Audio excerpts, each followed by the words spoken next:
Hi, everybody. Welcome back. I'm Ben, physical therapist here at Go Beyond Physical Therapy.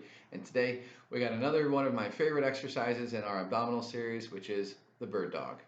This one is, like any good abdominal exercise, about stabilizing in the core.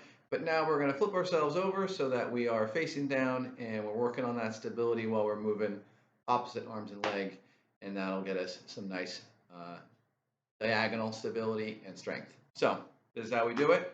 First, find a nice stable spot where you can be on hands and knees. First thing, we want to find our neutral spine. So we're not rounding and slumping, we're not arching, and we're not kind of tipped to one side or the other. I find that nice central area. My hips are over my knees.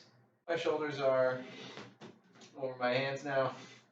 I find that center, and then I take one arm and the opposite leg, and we come apart.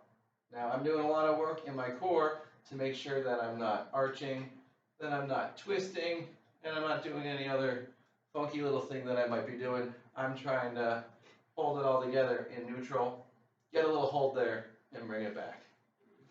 I can do the other side as well.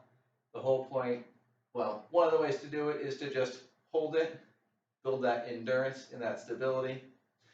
For those of us that this might be a little bit much, you can break it apart into one or the other. For instance, I could do just the arm, or I could do just the leg, but the focus is always in the core, holding myself in nice neutral spine. For those of you who want a bit more of a challenge, we can add a little bit of movement to it.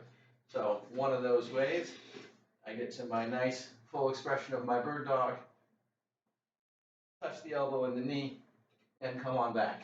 Still trying to stay nice and strong in my core. Otherwise, you can add little movements, like little circles or squares or whatever you want to do. But the main point is, don't do what I just did there and let your back fall down. Keep that up. Anyways, that's the bird dog. We're strengthening from one shoulder to hip, which is actually how our muscles are aligned most of the time. So it's good to be strong in this direction and just build a little bit of endurance, a bit of stability, and you'll be better off for it. Anyways, hope everyone has a wonderful day, and I'll see you next time.